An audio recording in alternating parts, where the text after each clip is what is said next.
We tell our AI assistants so much, right? We're building this long, detailed history of our lives, one conversation at a time. But what if all that memory isn't actually making them smarter?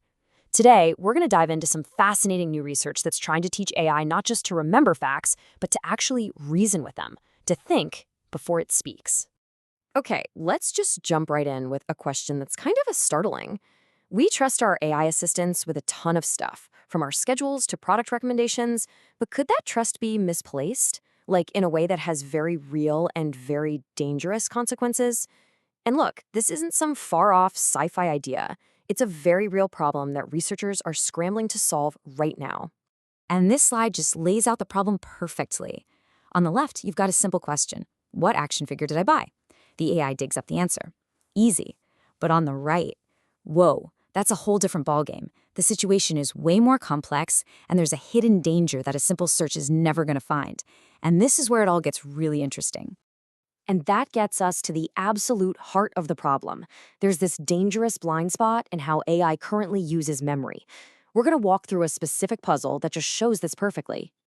So let's break down this Sago palm puzzle. Picture this. A user tells their AI all about their new puppy, who's teething and, chewing on absolutely everything.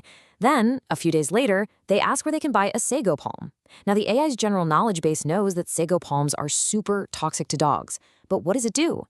It recommends a store anyway, totally missing the potential disaster. And that's the big mystery, isn't it? It wasn't a knowledge problem. All the facts were right there in front of it. So what went wrong? Why couldn't it connect the dots between a teething puppy and a poisonous plant? Well, the answer reveals this really fundamental flaw in how most of our AI assistants are designed to work. See, here's the thing. For most AI today, just remembering something is not the same as understanding it. It can store all the facts you give it, but it can't always grasp what those facts mean when you put them all together. Current systems are amazing at what's called memory retrieval. You ask a question, and it just zips back through your chat history and yanks out the most relevant bit of text. It's basically a search engine for your own life. But think about it. A search engine doesn't give you advice, right? It just finds information. What we really need is memory reasoning. And that is a totally different beast. It's not about finding just one piece of info. It's about connecting multiple seemingly random pieces to see the bigger picture. It's the difference between a simple search engine and a truly helpful assistant who actually connects the dots. Now, what I really love about this slide is how clearly it shows the difference. On one hand, memory retrieval is just a passive recorder. Its only goal is to find an answer. And its huge limitation, it completely misses hidden conflicts. But memory reasoning, now that's an active reasoner. Its goal is to understand the answer, which is what lets it spot those potential dangers. That's a massive shift in purpose. So we've got this problem, this huge gap between remembering and understanding. How do we fix it?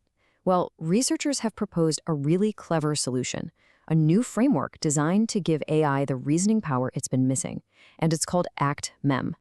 And the name pretty much says it all, right? Actionable memory. The entire point is to make memory useful for taking action, or in our Sago Palm example, for advising against a really dangerous action. There's this quote from the research paper that just nails it for me.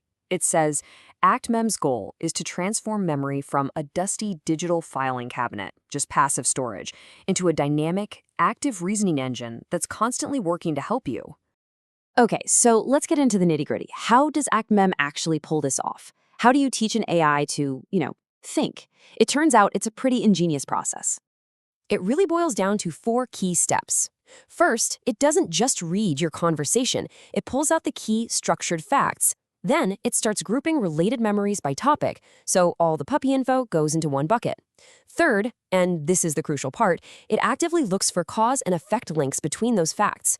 And finally, it builds what's called a knowledge graph to tie everything together in a web of understanding.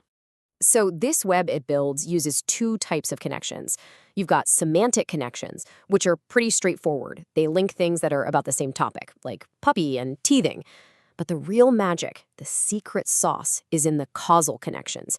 This is where ActMem figures out that, hey, chewing on everything could lead to a dangerous situation. And this is what you get at the end. This rich, interconnected web of understanding, not just a boring list of facts. The AI can now literally trace a path from puppy to chewing to potential danger. So the second the user mentions sago palm, the AI's connection to the word toxic just lights up. It's impossible to miss. And look, this is so much bigger than just preventing one specific accident, as important as that is. What this research is really pointing to is a fundamental shift in what we should all expect from our AI assistants from now on. So if there's one key takeaway, it's this. We need to shift our focus. We need to move beyond an AI's capacity of recall, how much stuff it can remember, and start demanding a high utility of memory for action. How well does it actually use what it knows? That's the new gold standard. Because ultimately, the end goal is to build an AI that feels less like a simple tool and more like a true partner, one that doesn't just sit there waiting for commands, but one that anticipates our needs, understands consequences, and helps us navigate the world just a little more safely. This kind of research just blows the doors wide open, right? It's exciting, but it also raises some pretty big questions. As AI begins to truly understand us on this deeper level, what kind of assistants are we going to build?